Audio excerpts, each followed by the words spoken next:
Hello बच्चों, good evening to you all. बच्चों, Aarambh batch का ये दूसरा लेक्चर में आप सभी का स्वागत है। ये सेकंड लेक्चर में हम आपको, जैसा हमने फर्स्ट लेक्चर में पढ़ाया था, रिलेशन क्या होता है, उसके अंदर क्या क्या चीज़ें आती है, डोमेन, रेंज, को डोमेन और इनवर्स के बारे में बताया था। ये सेकंड लेक्चर हमारे पास, आज हम क्वेश्चंस करेंगे और टाइप्स ऑफ रिलेशन के बारे में जानेंगे कि क्या क्या होता है टाइप्स ऑफ रिलेशन। देखिए बेटा, सबसे पहला क्वेश्चन स्टार्ट करते हैं रिलेशन का। पहला क्वेश्चन है जैसे आपके पास first question, let A equals to 1 2 3 4 and B equals to 2 4 6 and 8। A और बी दो सेट दिए हुए अपने को, and R be a relation from set A to set B, from set A to set B। ठीक, set A से set B में R एक रिलेशन है। तो देखिए साहब, defined by R equals to x, y such that x divides y, x belongs to A, y belongs to B। अपने को क्या निकालने का है? Find domain and range of the relation. Find domain and range of this relation R। तो सबसे पहले तो हमें इस R को रोस्टर फॉर्म में लिखना पड़ेगा। रोस्टर फॉर्म में लिखोगे तभी जाके आप क्या निकाल सकते हो? डोमेन और रेंज निकाल सकते हो। अपन लोग क्या करें, सबसे पहले इसे रोस्टर फॉर्म में बदलते हैं। तो देखिए बेटा, इसका सॉल्यूशन हमने बोला था हम बेसिक टू हाई जाएंगे, तो ये बहुत बेसिक क्वेश्चंस है। ये सिर्फ क्वेश्चन इसलिए कराए जा रहे हैं ताकि आपको वो रिलेशन का जो डेफिनेशन हो वो क्लियर रहे, डोमेन रेंज क्लियर रहे। देख लीजिएगा साहब, तो सबसे पहले क्या बोल रहे हैं, रिलेशन क्या है? रिलेशन में पहला एलिमेंट, ऑर्डर पेयर में पहला एलिमेंट x, दूसरा element y। x divides y, x y को डिवाइड कर रहा है, x y को डिवाइड कर रहा है। तो R के अंदर देखिए क्या क्या चीजें आएंगी अपने पास। अगर R x A सेट को बिलोंग कर रहा है, x belongs to A set and y belongs to B set, तो पहला एलिमेंट पहले सेट को बिलोंग करेगा क्योंकि रिलेशन A से B में है। तो R is a subset of A cross B होगा। तो पहला एलिमेंट सेट A का होगा, दूसरा एलिमेंट सेट B का। तो A डिवाइड्स 1 2 को डिवाइड करता है, हाँ भाई। 1 4 को डिवाइड करता है, हाँ करता है। 1 6 को डिवाइड करता है और 1 8 को डिवाइड करता है। ठीक, ऐसी 2 का देखते हैं बेटा। 2 को डिवाइड करेगा, 2 4 को भी डिवाइड, 2 6 को डिवाइड करेगा एंड 2 8 को डिवाइड करेगा। ऐसे और आगे बढ़ते हैं। 3 किसको? 3 सिर्फ 6 को डिवाइड कर रहा है और किसी को नहीं। 4 को डिवाइड करेगा एंड 4 8 को डिवाइड करेगा। तो ये आया आपका रोस्टर फॉर्म। जो ये रिलेशन था हमारे पास, इसका एक रोस्टर फॉर्म ये रहा, रोस्टर फॉर्म में है। अब इससे हम देखते हैं कि डोमेन क्या होगा और रेंज क्या होगा। डोमेन क्या बोला था अपन लोगों ने? डेफिनेशन क्या पढ़ी थी? डोमेन की डेफिनेशन क्या पढ़ी थी अपन लोगों ने?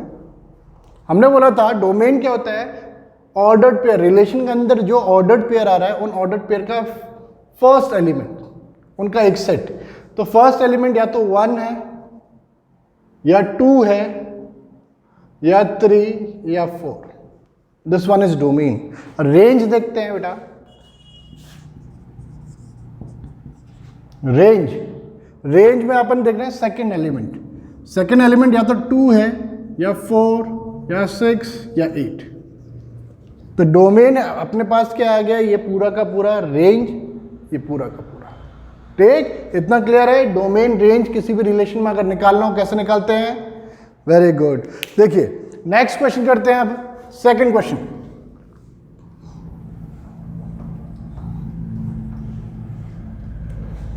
सेकंड क्वेश्चन में देखिए बेटा अपने पास क्या है, let a equals to 1, 2 and 3, b equals to 4, 6 and 8.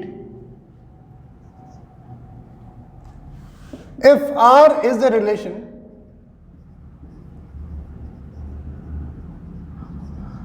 from set A to set B, R क्या है, एक रिलेशन है सेट A से सेट B में, defined by R equals to A, B such that A B equals to A plus 3, B equals to A plus 3, and A belongs to first set, B belongs to second set B. Find domain and range. तो आपको domain और range निकालना है इस relation का। तो कैसे निकालेंगे आप लोग, ध्यान से देखिए कैसे निकालेंगे आप डोमेन और रेंज। तो हमेशा याद रखो, कभी भी रिलेशन आ रहा है सेट बिल्डर फॉर्म में, उसको रोस्टर फॉर्म में कन्वर्ट करो। रोस्टर फॉर्म से हम आसानी से निकाल सकते हैं डोमेन और रेंज। तो देखिए बेटा आर के अंदर अपन क्या क्या लेके चलेंगे, ए डिसाइड करेगा बी की वैल्यू क्या आएगी, क्योंकि b is equal to a plus 3 और a हमारा पहला एलिमेंट है। a अगर मैं 1 लेता हूं तो b कितना आएगा, b आएगा 1 plus 3 that is 4। 4 second set में है ना, हाँ भाई। ऐसे ही a अगर आपके पास आ रहा है 2 तो b आ जाएगा 2 प्लस 3 5, है क्या, अरे है क्या, 5 है, नहीं है, तो ये 2,5 नहीं आएगा। 5 इस सेट में होना जरूरी है, अरे है कि नहीं। फिर उसके बाद अपन लेके चल रहे हैं 3 लेके चल रहे हैं फर्स्ट सेट से 3 प्लस 3 6 आ रहा कि नहीं आ रहा। इसके अलावा कोई और एलिमेंट नहीं आएंगे आर के अंदर। तो रिलेशन में आ गया 1,4 3,6, ठीक। तो डोमेन और रेंज, डोमेन देख लीजिएगा आप 1 and 3 first element ordered pair के, and range second element 4 and 6। इतना क्लियर है आप लोगों को। देखिए डोमेन और रेंज, इसको अगर मैं एरो डायग्राम से अगर रिप्रेजेंट करता हूं बेटा, एरो डायग्राम 1 2 3, ये A है ये B है, ये आ रहा 4 6 8, 1 का है 4 3 का 6, 2 तो किसी के साथ रिलेशन बना नहीं रहा है ना भाई, 2 का किसी के साथ रिलेशन है नहीं, समझे, 2 किसी के साथ रिलेशन में है नहीं। तो डोमेन हो गया 1 और 3, रेंज हो गया 4 6। कल को किसी ने कोडोमेन पूछा आप लोगों से, तो कोडोमेन है पूरा का पूरा second set, that is B, 4 6 and 8, ठीक। इतना क्लियर है आपको डोमेन रेंज कैसे निकालते हैं किसी भी रिलेशन का। ये रिलेशन के लिए अपन पढ़ रहे हैं डोमेन रेंज, आगे फंक्शन पढ़ेंगे तो उसमें डोमेन रेंज बहुत डिटेल में पढ़ेंगे अपन, ठीक। अब देख लीजिएगा नेक्स्ट क्वेश्चन देखते हैं। उस क्वेश्चन को करने से पहले आपको एक बहुत छोटी सी चीज देखते हैं जिसमें बच्चों को बहुत कंफ्यूजन रहता है, ठीक। हमने बोल दिया कि अगर R एक रिलेशन है सेट A से सेट B में, अगर अपन लिख रहे हैं कभी R रिलेशन है फ्रॉम A टू B, ठीक, तो इसका मतलब है R is subset of A cross B। अब बहुत बार ऐसा लिखा रहता है, बहुत बार क्या, हर बार ही ऐसा लिखा रहता है कि if R is a relation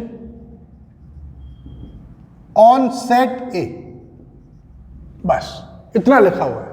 तो बच्चे यहां पे कंफ्यूज हो जाते हैं कि सेट A दूसरा सेट का है, तो इसका मतलब है R अगर रिलेशन है सेट A पे, तो इसका बोलने का मतलब है, तो implies that R is a subset of A cross A।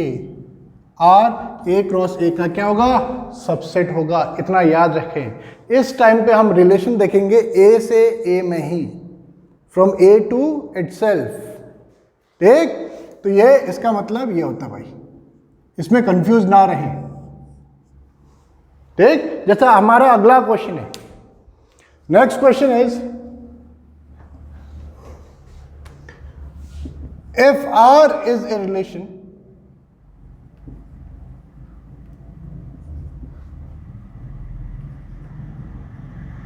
on set A equals to 1 2 3 4 5 and so on up to 14 defined by R is equals to x comma y such that y minus 3x is equals to 0। अब ये चीज आपको clear रहनी चाहिए, यहां पे x and y belongs to set A, x और y set A को बिलोंग कर रहे हैं। फाइंड डोमेन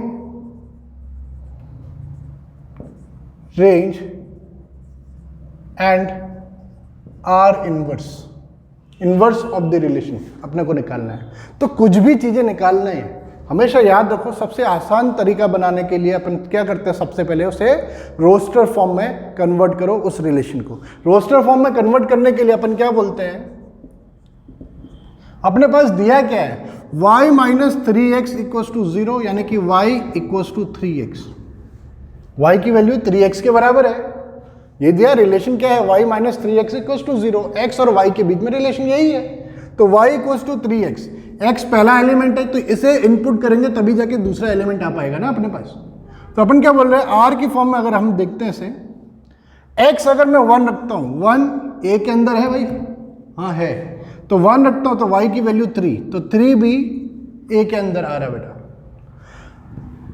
2 रखता हूं तो y की वैल्यू 6, x 2 रखो तो y की वैल्यू 6, 3 रखिए तो y की वैल्यू 9, 4 रखिए तो y की वैल्यू 12, 4 3 जा 12, 5 रखो तो y की वैल्यू आ रही 15। लेकिन मेन चीज क्या है, 15 इस सेट A के अंदर है नहीं, y 15 नहीं हो सकता ना भाई, x y belongs to A है तो 15 तो आएगा नहीं, तो 15 नहीं आ रहा है तो अपने पास सिर्फ इतने एलिमेंट आएंगे बेटा। अगर इसका मैं डोमेन और रेंज की बात करता हूं तो डोमेन क्या है, first element 1 2 3 and 4 and range is the second element 3 6 9 and 12। और कभी भी इन्वर्स निकालते हैं तो इन्वर्स में क्या होता है, इस चीज को याद रखें आप, किसी भी रिलेशन का या फंक्शन का इन्वर्स निकाल रहे हैं तो डोमेन और रेंज आपस में इंटरचेंज हो जाते हैं। अगर मैं आर इन्वर्स निकालता हूं ना, R inverse equals to 3 1 6 2 9 3 and 12 4 है कि नहीं। तो देखो अब आर इन्वर्स का डोमेन देखोगे तो 3 6 9 एंड 12 है, और रेंज देखोगे तो 1 2 3 4 है आर इनवर्स का। तो डोमेन और रेंज इनवर्स में इंटरचेंज हो जाते हैं बेटा। इतना क्लियर है? आई होप आपको थोड़ा बहुत ये रिलेशन का जो इनिशियल स्टेज है वो समझ में आया हो। अब अपन देखते हैं टाइप्स ऑफ रिलेशन, जहां से आपके जेईई मेंस एडवांस में क्वेश्चन बनते हैं। टाइप्स ऑफ रिलेशन देखिए भाई, अब अपने पास है अगला types of relation.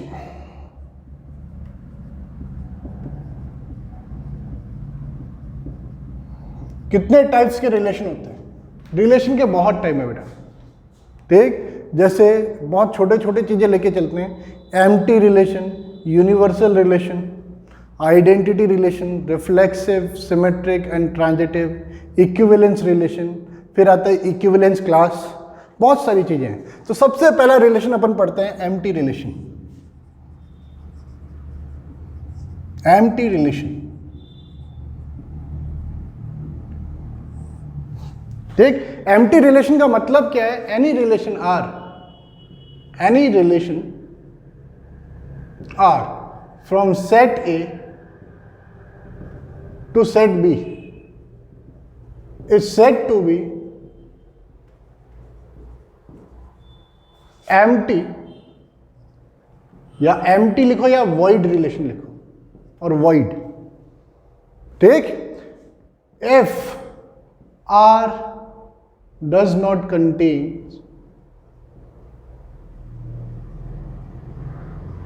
any element, यानी कि R के अंदर कोई एलिमेंट है ही नहीं, आर इज एम्प्टी। तो आर क्या होगा, आर के अंदर कोई भी एलिमेंट नहीं है तो आर एम्प्टी है, खाली है भाई, है ना। That is if R is equal to 5, R क्या है, 5 के बराबर है, and 5 is a subset of A cross B, 5 A cross B का सबसेट है, तो रिलेशन तो है भाई, एम्प्टी रिलेशन, तो रिलेशन तो है, और आर के अंदर कोई भी एलिमेंट नहीं है, इसलिए उसे अपन लोग क्या नाम दे रहे हैं, एम्प्टी नाम दे रहे हैं बेटा, ठीक है, इतना क्लियर है। हाँ, जैसे एग्जाम्पल देखते हैं अपन, इसका example, let A equals to 1 3 5 and B equals to 2 4 and 6, ठीक, 2 4 and 6, ठीक। If R is a relation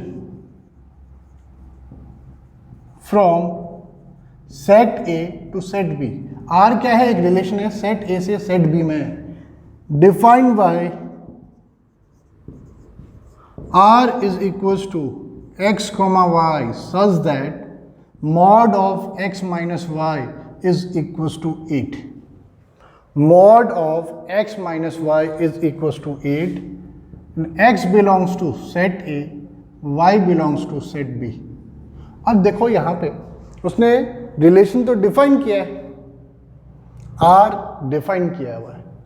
अब देखो किसी भी दो को एलिमेंट को माइनस कर लो बेटा, 1 माइनस 2 करो या 2 माइनस 1 करो, कुछ भी करो आप, 1 माइनस 2 करो या 2 माइनस 1 करो, तो देखो ये ऑड है पहले सेट में, x की वैल्यू हमेशा ऑड होगी, y की वैल्यू हमेशा इवन होगी। जब ऑड इवन के साथ माइनस होता है तो इवन तो देगा नहीं भाई, देख 1 माइनस 2 1 ही देगा, 1 माइनस 4 3, 1 माइनस 6 5, मॉड लगा हुआ है तो इसलिए मैं नेगेटिव चीज को हटा रहा हूं, ठीक। ऐसे 3 माइनस 2 1, 3 माइनस 4 1, 3 माइनस 6 3, हो रहा है कि नहीं हो रहा है, 5 माइनस 2 3, 5 माइनस 4 1, 5 माइनस 6 1, तो कभी 8 तो आएगा ही नहीं ना, क्या 8 कभी आ पाएगा, x माइनस वाई, एक ऑड एक इवन, ऑड जब इवन से माइनस होगा तो ऑड ही बनता है, 8 तो नहीं बनेगा कभी।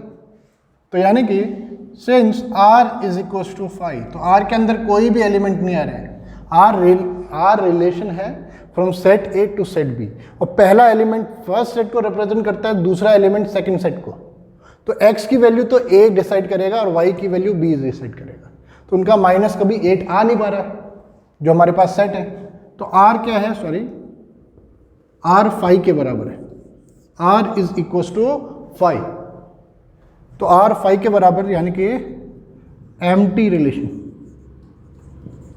इसे अपन एम्प्टी रिलेशन कहते हैं बेटा, ठीक है। इसके बाद होता है बेटा universal relation, second relation is universal relation.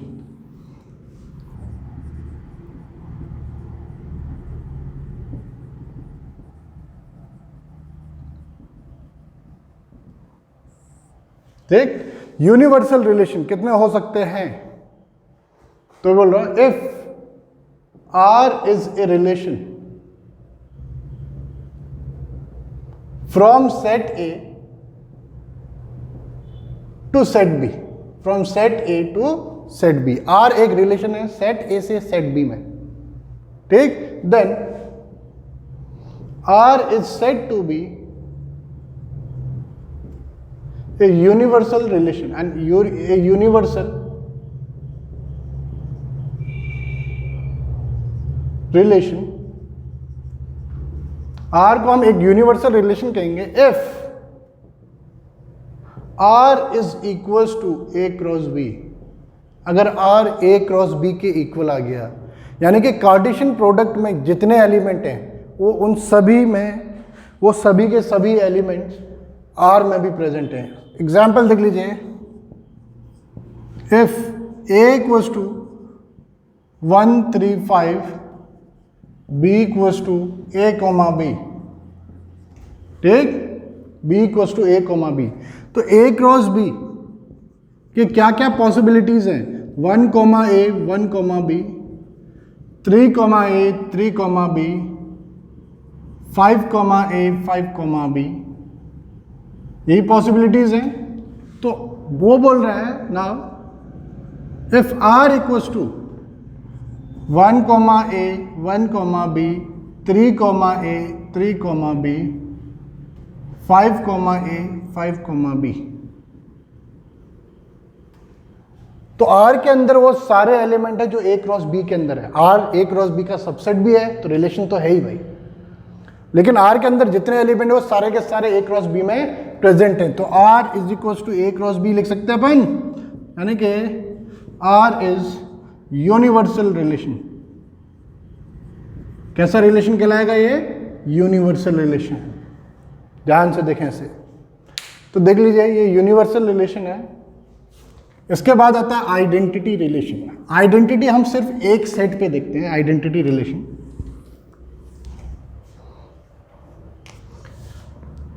ठीक, identity relation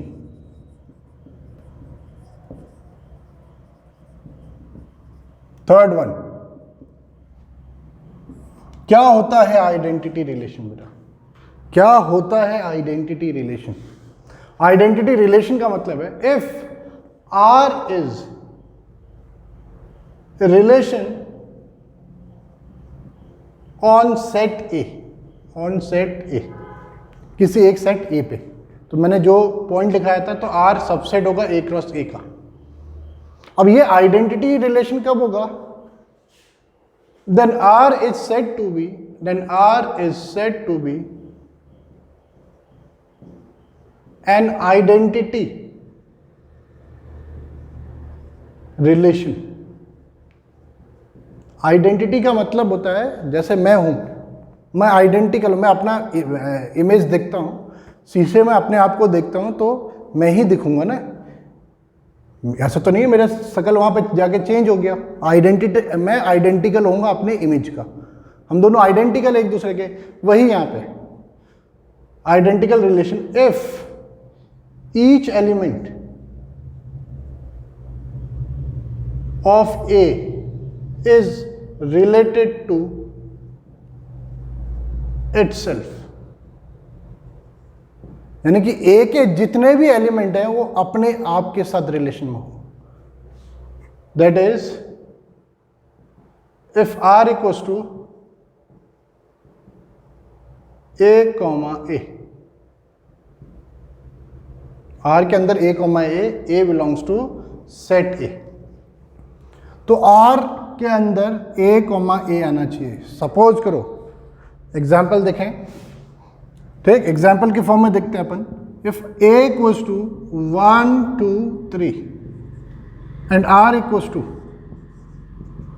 1 comma 1 2 comma 2 3 comma 3, 1 comma 1 2 comma 2 3 comma 3, ठीक, then R is an identity relation.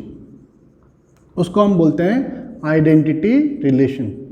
यानी कि ये 1 था, अपने आप को शीशे में देखा तो 1 ही रहेगा, कुछ और नहीं रहेगा। Identity same, identical. तो 1 1 के साथ ही रिलेशन में है, 2 2 के साथ ही रिलेशन में है, 3 3 के साथ ही रिलेशन में है। ऐसे रिलेशन को हम आइडेंटिटी रिलेशन कहते हैं। कल को अगर तुम्हारे पास ये R ऐसा आ गया, R1 सपोज करो 1 1 2 2, उन्होंने पूछा ये आइडेंटिटी है, हम बोलेंगे ना। क्यों नहीं है ये आइडेंटिटी? 1 1 2 2 तो दिखा ही रहा है, क्योंकि बेटा यहाँ पे 3 3 नहीं है। A के अंदर 3 भी आ रहा था ना, तो 3 3 भी आना चाहिए वहाँ पे, ठीक। और कल को ऐसा हुआ कि यहाँ 3 3 तो आ गया और इसके अलावा 1 कॉमा 2 भी आ गया, क्या ये आइडेंटिटी रिलेशन है? ना, अभी भी आइडेंटिटी नहीं है। आइडेंटिटी रिलेशन के अंदर सिर्फ और सिर्फ वो एलिमेंट आने चाहिए जो आइडेंटिकल हो, यानी कि ए के साथ ही रिलेशन में। 1 1 2 2 3 3, ये 1 2 आ गया तो ये आइडेंटिटी नहीं रह जाएगा, ठीक। इसे आगे पढ़ेंगे हम। ऐसे रिलेशन को रिफ्लेक्सिव बोलते हैं, आगे देखेंगे उसे, ठीक है। ये रहा आपके पास आइडेंटिटी रिलेशन। अब इसके बाद वाला रिलेशन बहुत अच्छे अच्छे रिलेशन हैं। इसके बाद देखिए बेटा एक पॉइंट लिखिएगा, total number of empty universal and identity relation on set A contains n elements is 1। ठीक, तो क्या बोलना चाह रहा है, अगर मैंने एक सेट A ले लिया जिसमें कुछ एलिमेंट है, n एलिमेंट सपोज करो, 3 4 5 6 कितने भी हो, तो उस पर कितने एम्प्टी रिलेशन बन सकते हैं, तो वो एक ही एम्प्टी रिलेशन बन सकता है। कितने यूनिवर्सल रिलेशन बन सकते हैं, वो भी एक ही यूनिवर्सल रिलेशन बन सकता है। और कितने आइडेंटिटी रिलेशन बन सकते हैं, वो भी सिर्फ एक ही बनेगा आइडेंटिटी रिलेशन, एक से ज़्यादा नहीं बन सकते। इस चीज़ के बारे में याद रहे आप। ठीक,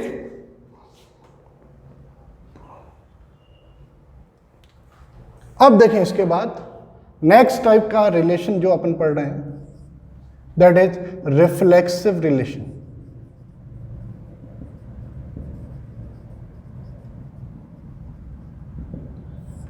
ठीक, रिफ्लेक्सिव रिलेशन क्या होता है? Reflexive relation, if R is a relation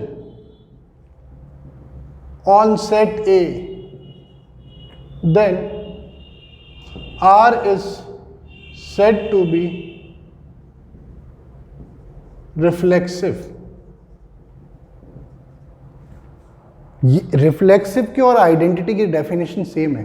then R is said to be reflexive if R equals to A, A, such that A belongs to set A। अगर R के अंदर A, प्रेजेंट है तो ऐसे relation को reflexive बोलते हैं। यानी कि if each element of set A is related to itself, अगर सेट A का हर एक एलिमेंट अपने आप के साथ रिलेशन में हो, ऐसे रिलेशन को हम रिफ्लेक्सिव रिलेशन कहते हैं। ठीक, यानी कि अपन बोल सकते हैं that is if A, belongs to R, और A, या तो R में प्रेजेंट है या फिर A is in relation with A। ऐसा लिखो या ऐसा लिखो, दोनों का मतलब सेम है। A, बिलोंग्स टू R, यानी कि A के साथ रिलेशन में है, A is in relation with A, ऐसा लिखो, दोनों का मतलब सेम ही है। ठीक, तो ऐसे रिलेशन को हम रिफ्लेक्सिव रिलेशन कहते हैं। अब सबसे पहला क्वेश्चन ये आता है कि तो आइडेंटिटी क्या था? अगर रिफ्लेक्सिव भी यही है तो आइडेंटिटी और रिफ्लेक्सिव में डिफरेंस क्या है? तो अपन लोगों ने बोला था थोड़ी देर पहले, अगर A अपने पास है 1 2 3, मैं दो रिलेशन लिख रहा हूं, R1 इक्वल्स टू 1 1, 2 2, 3 3, R2 लिख रहा हूं मैं यहां पे 1 1, 2 2, 3 3, 1 3, 2 1। ठीक, तो ये तो आइडेंटिटी है लेकिन रिफ्लेक्सिव भी है।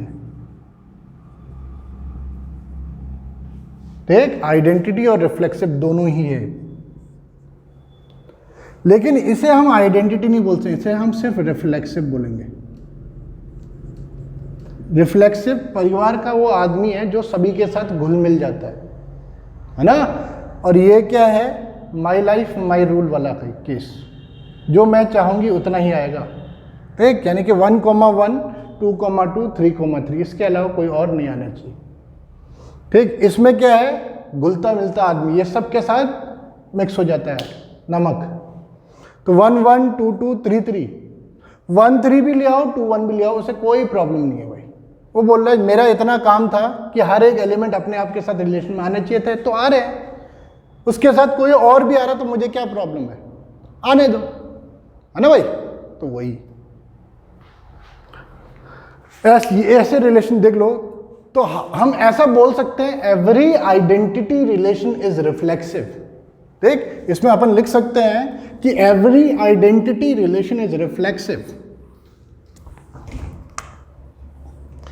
Every identity relation is reflexive. हर आइडेंटिटी रिलेशन रिफ्लेक्सिव है, but every reflexive relation is not identity.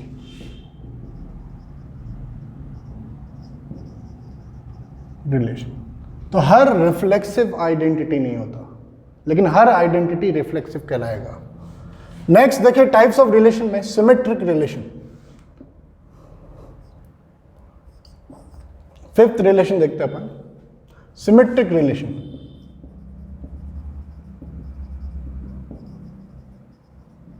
क्या होता है सिमेट्रिक रिलेशन? बड़े ध्यान से सुनिएगा इसे, ठीक। If R is a relation on set A, then R is said to be symmetric। ठीक, सिमेट्रिक को आप बोल सकते हो बोथ डायरेक्शनल सिमेट्रिक होना, जिसमें सिमेट्री फॉर्म हो रही हो, ठीक, उसे यानी कि बोथ डायरेक्शनल। अपन अगर सिंपली चूज करें सिमेट्रिक का मतलब क्या है, सिमेट्री मतलब बोथ डायरेक्शनल।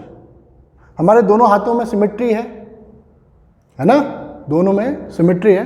अब देख लो ऐसी सिमेट्रिक रिलेशन, किसी भी रिलेशन को हम सिमेट्रिक तब कहेंगे if A comma B belongs to R, या फिर A is in relation with B, तो implies that B comma A also belongs to R, यानी कि B is in relation with ए।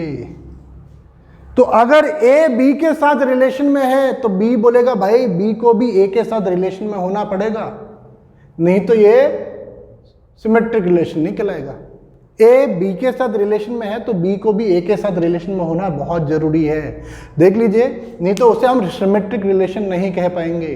जैसे देख लो, एक आदमी, एक लड़का है, आपकी तरह एक लड़का है, ठीक, उसने बताया अपने दोस्त को, भाई मैं, एक लड़का ए, उसने अपने दोस्त को बताया भाई मैं बी के साथ रिलेशन में हूं, और ये बीच वाला जो है उसका दोस्त, ये चालाक, ये गया बी के पास, इसने पूछा कि भाई वो तो बोल रहा था कि तो तेरे साथ रिलेशन में, क्या ये बात सही है?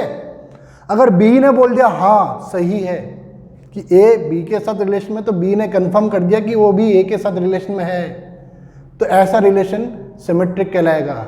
अगर बी ने बोला चल झूठ बोल रहा हो, है ना, यानी कि ए तो बी के साथ रिलेशन में है लेकिन बी ने मना कर दिया, बी ए के साथ रिलेशन में नहीं है, तो ऐसा रिलेशन सिमेट्रिक नहीं होगा, ये बोथ डायरेक्शनल नहीं होगा। मैं उससे प्यार करता हूं, वो मेरे से नहीं करता, है ना भाई, वन डायरेक्शनल, एक तरफा प्यार की ताकत तुम क्या जानो, है ना। तो वही चीज है, एक तरफा प्यार जो होता है वो सिमेट्रिक नहीं होता है, बोथ डायरेक्शनल जो प्यार होता है वो सिमेट्रिक कहलाएगा। ठीक, रणबीर कपूर दीपिका पादुकोण, है ना, ये एक डायरेक्शनल लव था, शादी नहीं हुई। अब Ranbir Singh and Deepika Padukone both directional, तो ये क्या है, बोथ डायरेक्शनल लव, सिमेट्रिक। ठीक, इतना याद रखें। तो ऐसे रिलेशन को हम सिमेट्रिक रिलेशन कहते हैं कि अगर ए बी के साथ रिलेशन में है तो बी को भी होना ही पड़ेगा। यानी कि आज ए अगर मेरे पास है 1 2 3 और एक और रिलेशन लेके चल रहा हूं मैं 1 1 1 2 2 2 2 3, तो 2 1 और 3 2 1 2। अब देखो ये तो सिम आइडेंटिटी वाले हो गया, ए के साथ ए के साथ, लेकिन यहाँ पे देखो 1 2 के साथ रिलेशन में है तो 2 को 1 के साथ रिलेशन में होना पड़ेगा। इसका बोलने का मतलब क्या है, 1 2 बिलोंग्स टू आर, तो implies that 2 1 also belongs to R. तो 1 2 अगर आर में आ रहे हैं तो 2 1 को भी आना ही आना पड़ेगा। अगर कल को 2 1 नहीं आता है तो ये अगर एक के लिए भी डिस्प्रूव है तो सभी के लिए डिस्प्रूव माना जाएगा। तो ये अभी देखो, अभी बोल सकते हैं does not belongs to R, तो ये सिमेट्रिक तो होगा ही नहीं। ये ऑर्डर पेयर आ रहा है लेकिन ये नहीं आ रहा है, ए बी के साथ रिलेशन में लेकिन बी ए के साथ नहीं है। तो उस टाइम पे नहीं होगा भाई। लेकिन अगर है 2,1 तो 2,1 भी R को बिलोंग कर रहा है। ऐसी 2,3 बिलोंग्स टू R, तो 3,2 भी R को बिलोंग कर रहा है कि नहीं? तो ये इसलिए ये सिमेट्रिक रिलेशन है। इतना याद रहेगा आपको। इसके बाद है भाई ट्रांजिटिव रिलेशन। इसके बाद transitive relation,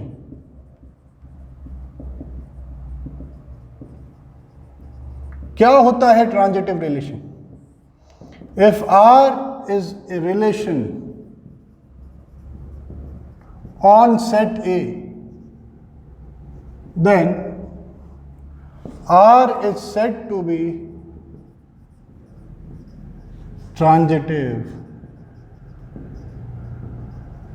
if A, B belongs to R, या फिर A is in relation with B and B, C also belongs to R, यानी कि B भी C के साथ रिलेशन में है, तो implies that A, C also belongs to R।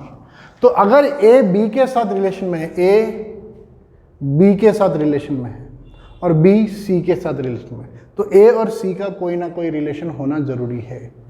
ठीक, यानी कि A, B रिलेशन में आ रहा है, B, C भी रिलेशन में आ रहा है, तो A, C को भी रिलेशन में जगह मिलनी चाहिए। इतना क्लियर है? तो ऐसे रिलेशन को हम ट्रांजिटिव बोलेंगे। जैसे एक लड़का है प्रणव किसी के साथ रिलेशन में है, किसी B के साथ रिलेशन में है, वो B किसी तीसरे के साथ रिलेशन में है। तीसरा उत्कर्ष ले लो, प्रणव किसी के साथ रिलेशन में था, वो किसी उत्कर्ष के साथ रिलेशन में है, तो प्रणव और उत्कर्ष के बीच में क्या रिलेशन होगा? वो एक दूसरे से लड़ाई करेंगे, एक दूसरे को थप्पड़ मारेंगे भाई वो। ठीक, तो उन दोनों का एक रिलेशन स्टैब्लिश हुआ है, भले ही दुश्मनी का होगा कि नहीं? इतना क्लियर? हाँ, तो ये चीज़ें ये ऐसे रिलेट करो एवरीडे लाइफ से। आप ये सारी चीज़ें जो एवरीडे लाइफ में जो रिलेशन होते हैं वो सारे के सारे यहाँ हैं, यहाँ भी वही रिलेशन है अपने पास। ठीक, A B के साथ रिलेशन में, B C के साथ, तो A और C भी रिलेशन में होंगे। जैसे मैं मेरे माताजी के साथ रिलेशन में हूँ, मैं उनका बेटा हूँ, मेरी माताजी मेरे पिताजी के साथ रिलेशन में है, पति पत्नी, तो मेरे पिताजी और मेरा भी कोई ना कोई रिलेशन है। तो ऐसा रिलेशन ट्रांजिटिव रिलेशन होता है। ठीक, तो इसको याद रखें ट्रांजिटिव। तो अपन रिफ्लेक्सिव में देखें तो रिफ्लेक्सिव रिलेशन क्या है? मैं और मेरी तन्हाई, ए के साथ ही रिलेशन में आ रहा है। सिमेट्रिक रिलेशन क्या है? पहला रिफ्लेक्सिव, हाँ, ए के साथ रिलेशन में। दूसरा सिमेट्रिक अपन लेके चल रहे हैं। सिमेट्रिक क्या है? ए बी के साथ रिलेशन में है तो बी भी ए के साथ रिलेशन में है। तीसरा ट्रांजिटिव कि ए अगर बी के साथ रिलेशन में आ रहा है और बी सी के साथ रिलेशन में है, तो ए और सी भी तो आपस में रिलेशन में होंगे कि नहीं होंगे? तो वही चीज यहाँ पे ट्रांजिटिव रिलेशन। इतना क्लियर है? जैसे देख लो, if A equals to 1 2 3 and R equals to 1 1 1 2 2 3 1 3,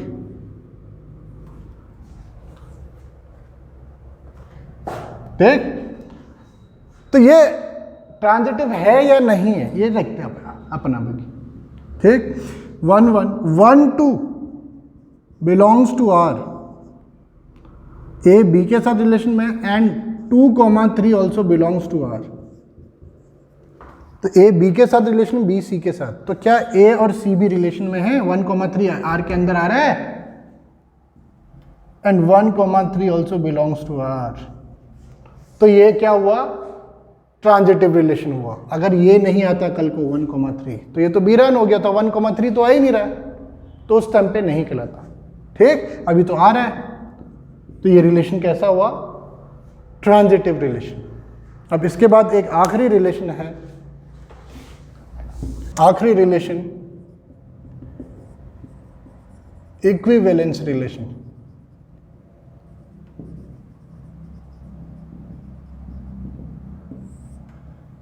relation R is said to be equivalence